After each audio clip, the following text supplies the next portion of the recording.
listening to episode 30, chapter 2 of the Daily Growth Discipleship Podcast. I'm Josh Havens. And I'm Chris Lamberth. And we're on a journey to learn what it means to live a lifestyle of discipleship. We're glad you're joining us and hope that as you set aside this time for God, that He would help you grow today in the everyday moments of life. And today we're continuing our conversation with Don Everts about his latest book, The Reluctant Witness. Don Everts is the Content Development Manager in the Global Ministries Division for Lutheran Hour Ministries. A poet and preacher at heart, Don speaks at conferences and churches across the country, inviting skeptics and believers alike to gaze at Jesus and be thrilled.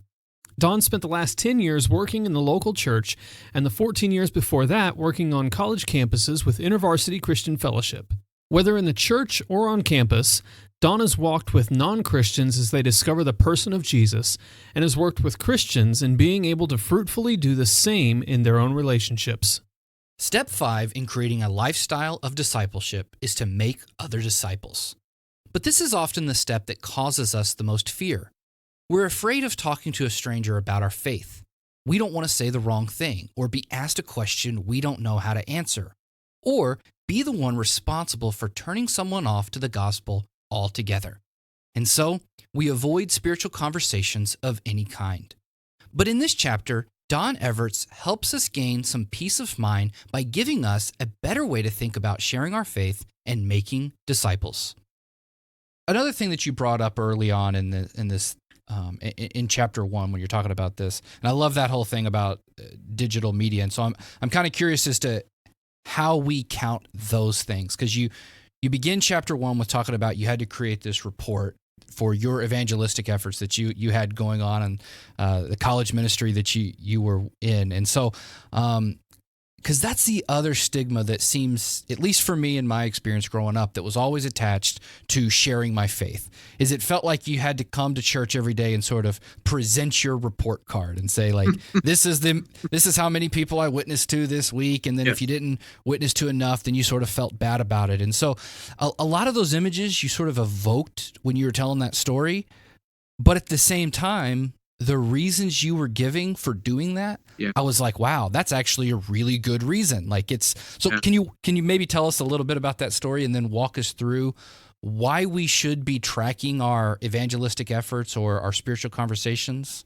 Yeah, the story was, I was a campus pastor and my supervisor was asking me to kind of report, how did the last month go and what all did you do, which, from a supervisor seems like a really reasonable thing to ask.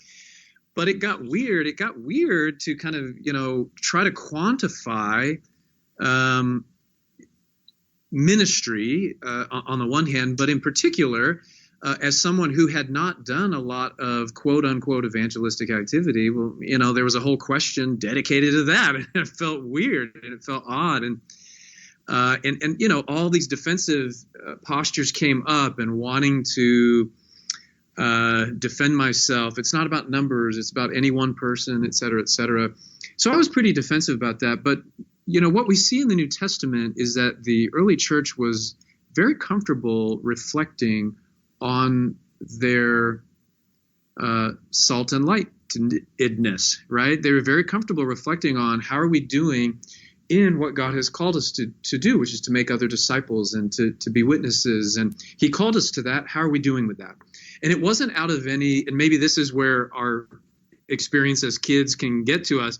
It wasn't out of, what you see in the New Testament isn't any sort of like guilt motivation or like your worth is determined by this. It was out of, here's who we are. Like, we are the disciples of Jesus, and part of what that means is that we share that with other people. How are we doing? And that's one of the things that I think the research has done for us, Chris and Josh, is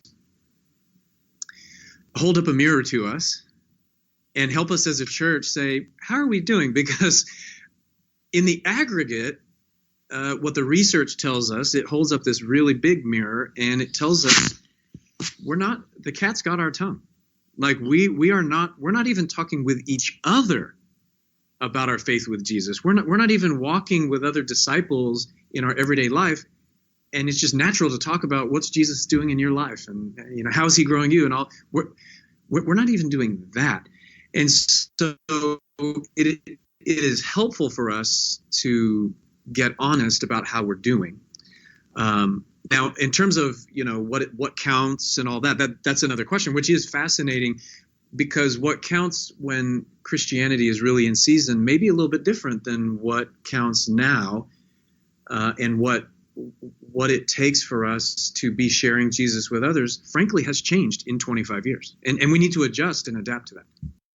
Yeah, that's a really good point. I'm always a proponent of, what gets measured gets managed, but I always have a real hesitation applying it to certain spiritual practices, the spiritual disciplines and witnessing, because again, Sure. they can turn legalistic really quickly. And it just seems to take some of the spirit of the thing out of it. Yeah. Like if I'm out evangelizing and I'm counting, I've kind of lost the purpose of evangelizing, which is the heart of God to save people. Yeah.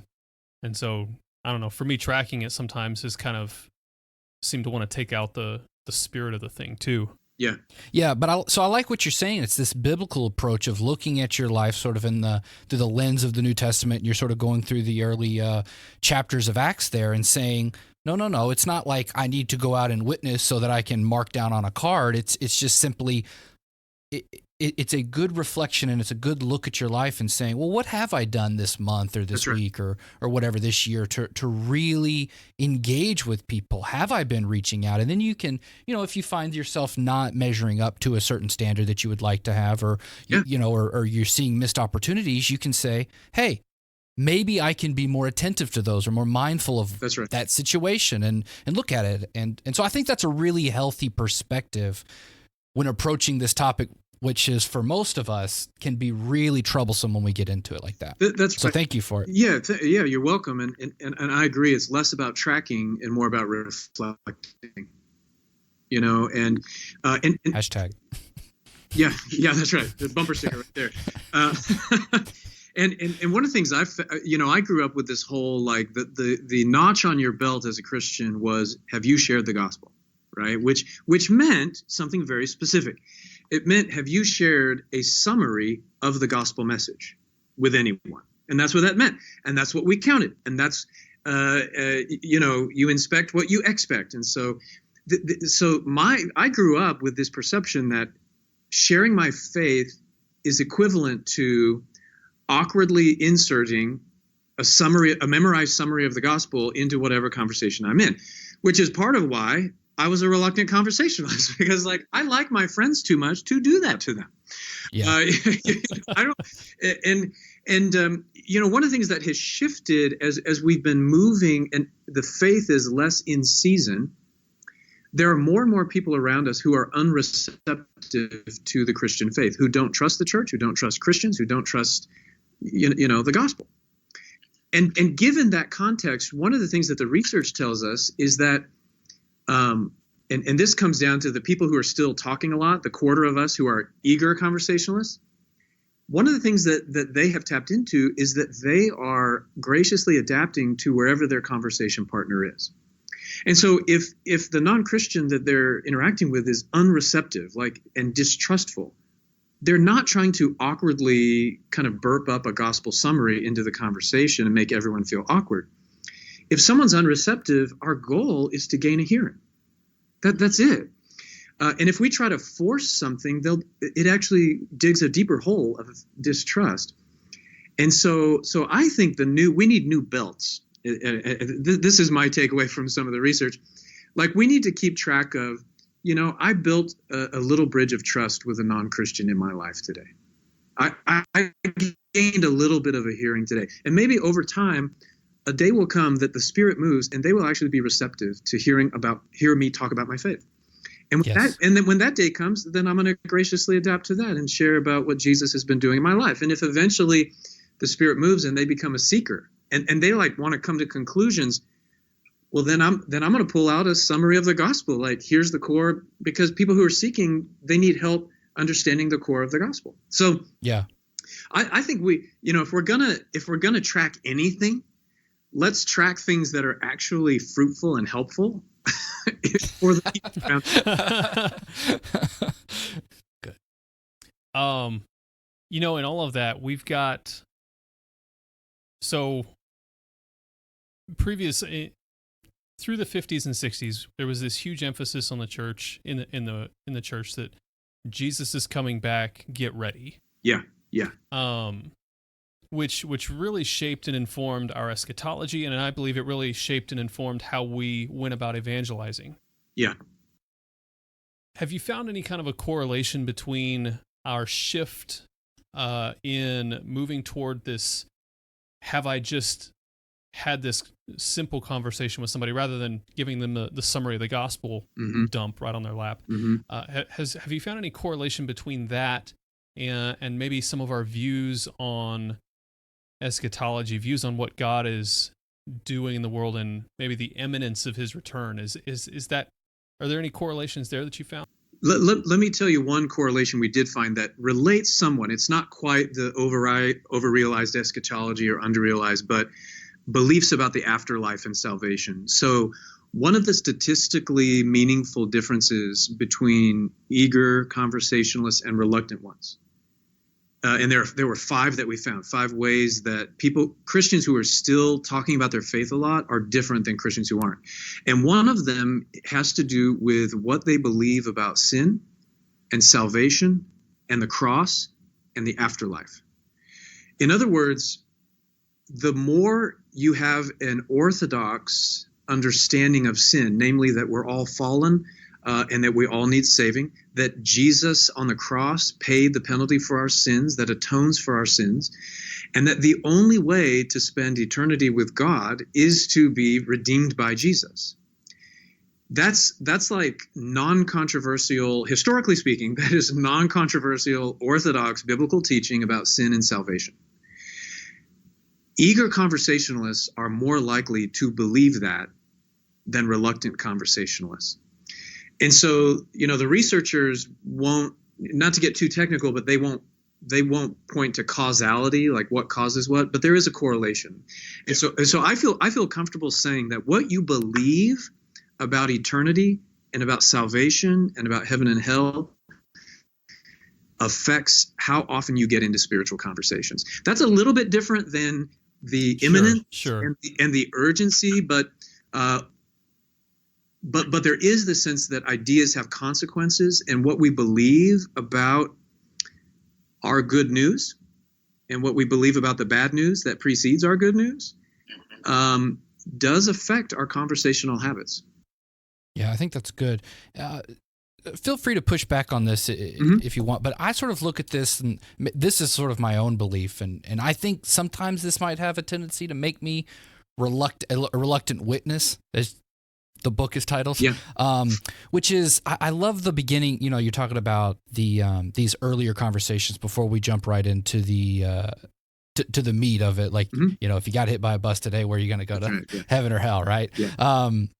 But looking at our task or our goal as to make disciples instead of simply get people saved, because then that process can begin during those conversations, that we are making them as disciples, even though they haven't made that decision. They're not fully disciples yet. They haven't, they're not following Christ. But with that simple shift, is there any correlation in that as well, of people who see themselves as maybe over the long haul of that journey with them to become disciples rather than just make a decision? Yeah, we didn't find that, but we didn't find anything on that specifically in the research. But I intuitively agree with you, because if it's all about, one of the things that I found over time is that we tend to think of in binary terms. You're either not a Christian or you're a Christian. And one of the things that the research does help us discern is that the conversion. So no matter what you believe about conversion and, God's sovereignty, et cetera, but conversion is a process. It really is a process. And it isn't this, I think in the 50s, in the 60s, or there was a time when it was like, you're either not a Christian or you're a Christian. If you're not, I have one goal.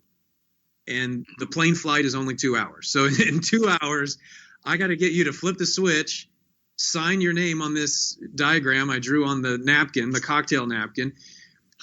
And I think that comes from a sense of like it is binary, but what we've learned is that the act of conversion is deeply mysterious, right? God, No one can come to Jesus unless the Father calls them. Absolutely. But what we know experientially and through research is that it's through a process. And that people are unreceptive and they become receptive, they become seekers, and then and being able to discern where someone is in their journey and meet them where they are and try to help them take the next step may feel to some people as less faithful, because you're not like, turn on the heat, and get them to cross the line. But it's actually, Paul in Colossians, he wrote, walk in wisdom towards outsiders. And he meant by that non-Christians. Walk in wisdom towards outsiders. And he said, making the best use of the time. So there was a sense of urgency. And he said, always having your speech salted with grace, figuring out how to answer each person. That's what Paul said to do, right? And so we need to walk in wisdom. It may feel faithful to like awkwardly like bang someone with a Bible and say, you repent now. That may feel faithful and risky for us to do, but it might not actually be wise. And Paul calls us to be wise in how we walk with outsiders, to make the best use of the moments we have with them, to figure out how to answer where they are. And so I think our understanding of discipleship definitely overlays with our understanding of what it means to become a disciple. Because as you guys, your whole ministry is that discipleship is this organic thing that happens over time. And it's more like a garden, and it's not like a microwave. And that should inform our understanding of the very first act of discipleship, which is coming to faith. Step 5 in creating a lifestyle of discipleship is to make other disciples. When you hear that, don't hear you have to get someone to pray and accept Jesus as Lord. In 1 Corinthians, Paul wrote, I planted, Apollos watered, but God gave the growth. So neither he who plants nor he who waters is anything, but only God who gives the growth. One of the things today that makes witnessing so difficult is that we think we have to close the deal and get someone to pray the sinner's prayer. It's great to be a part of that moment of decision, but I want to challenge you to think differently about your role today. Discipleship, and the mark of a lifestyle of discipleship, is a desire to bring others along with you as you follow Christ. Sometimes that means being with someone when they make the decision, but other times it may simply mean telling them how thankful you are for God's provision in your life. Because in all of this, God is the one who produces the growth. And that moment of decision didn't come in isolation. It was the result of God's work in their life from the moment they were born. So the next conversation you have with someone who isn't a Christian, let go of the pressure to get them to decide. Instead, walk in wisdom, season your conversation with grace, and join that person where they're at, recognizing God is already at work in their life.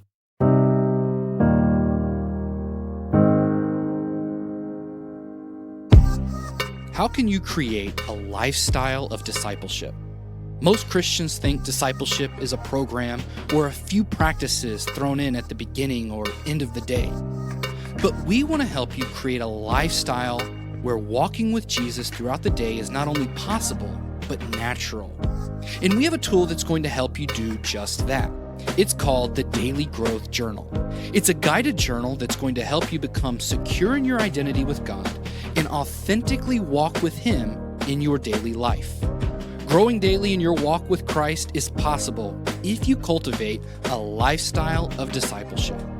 And the Daily Growth Journal will help you do just that.